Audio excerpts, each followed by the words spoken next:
Hi guys, welcome.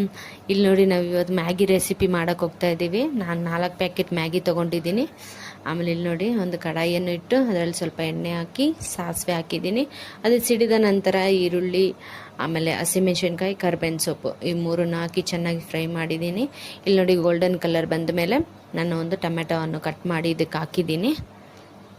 ನೋಡಿ, ಅದನ್ನು ಚೆನ್ನಾಗಿ ಫ್ರೈ ಆದಮೇಲೆ ಇಲ್ಲಿ ನೋಡಿ 4 ಪ್ಯಾಕೆಟ್ ಮ್ಯಾಗಿ, ಅದರಲ್ಲಿ ಮಸಾಲ 4 ಕೊಟ್ಟಿರ್ತಾರೆ ಅಲ್ವಾ, ಅದೆಲ್ಲ ನಿಮಗೂ ಗೊತ್ತಿರ್ಬೋದು.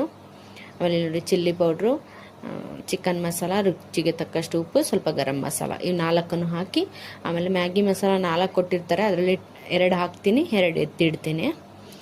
ಅದು ಯಾಕೆ ಎತ್ತಿಡ್ತೀನಿ ಅಂತ ನಿಮ್ಗೆ ಲಾಸ್ಟಲ್ಲಿ ಗೊತ್ತಾಗುತ್ತೆ, ನೋಡ್ತಾ ಇರಿ. ನೀವು ವಿಡಿಯೋ ನೋಡ್ಬಿಟ್ಟು ಹಂಗೆ ಹೋಗಬೇಡಿ, ಲೈಕ್ ಮಾಡಿ, ಸಬ್ಸ್ಕ್ರೈಬ್ ಮಾಡಿ. ಇಲ್ಲಿ ನೋಡಿ, ಆಮೇಲೆ ನಮಗೆ ಬೇಕಾದಷ್ಟು ನೀರನ್ನು ಹಾಕಿ ಸ್ವಲ್ಪ ಹೊತ್ತು ಫ್ರೈ ಮಾಡಿಬಿಟ್ಟು ಆಮೇಲೆ ನೀರನ್ನು ಹಾಕಬೇಕು. ಇಲ್ಲಿ ನೋಡಿ, ನೀರು ಕುದೀತಾ ಇದೆ.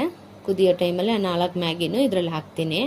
ಹಾಕ್ಬಿಟ್ಟು ಸ್ವಲ್ಪ ಹೊತ್ತು ಫ್ರೈ ಮಾಡಿ ಮುಚ್ಚಿ ಮತ್ತೆ ಓಪನ್ ಮಾಡಿದಾಗ ಇಲ್ಲಿ ನೋಡಿ ಈ ಥರ ಇರುತ್ತೆ. ಆಮೇಲೆ ಎರಡು ಮಸಾಲ ಇಟ್ಟಿದ್ನಲ್ಲ, ಅದನ್ನು ಮತ್ತೆ ಲಾಸ್ಟಲ್ಲಿ ಇಲ್ಲಿ ನೋಡಿ ಸ್ವಲ್ಪ ನೀರಿರೋವಾಗ 2 ಮಸಾಲವನ್ನು ಹಾಕಿ ಚೆನ್ನಾಗಿ ಫ್ರೈ ಮಾಡಿಬಿಟ್ಟು ಒಂದು 2 ನಿಮಿಷ ಮುಚ್ಚಿಡೋಣ. ಮುಚ್ಚಿ ಇಟ್ಟಿದ ನಂತರ ನೋಡಿ, ಇಲ್ಲಿ ಮುಚ್ಚಿಡ್ತಾ ಇದ್ದೀನಿ. ಇಲ್ಲಿ ನೋಡಿ, ಬಿಸಿ ಬಿಸಿ ಮ್ಯಾಗಿ ರೆಡಿ. ನಿಮಗಿಷ್ಟ ಆಗಿದ್ರೆ ಲೈಕ್ ಮಾಡಿ, ಸಬ್ಸ್ಕ್ರೈಬ್ ಮಾಡಿ. ಒಂದು ಟೈಮ್ ನೀವು ಕೂಡ ಟ್ರೈ ಮಾಡಿ. ಇಲ್ಲಿ ನೋಡಿ, ನೋಡೋಣ ಟೇಸ್ಟ್ ಮಾಡಿಬಿಟ್ಟು ರಿಸಲ್ಟ್ ಏನು ಹೇಳ್ತಾರೆ ಅಂತ ಹೇಳ್ಬಿಟ್ಟು. ಇಲ್ಲಿ ನೋಡಿ, ಬಿಸಿ ಇದೆ, ತಿನ್ನೋಕ್ಕಾಗ್ತಾ ಇಲ್ಲ. ಇಲ್ಲಿ ನೋಡಿ, ಸೂಪರ್ ಆಗಿದೆಯಂತೆ.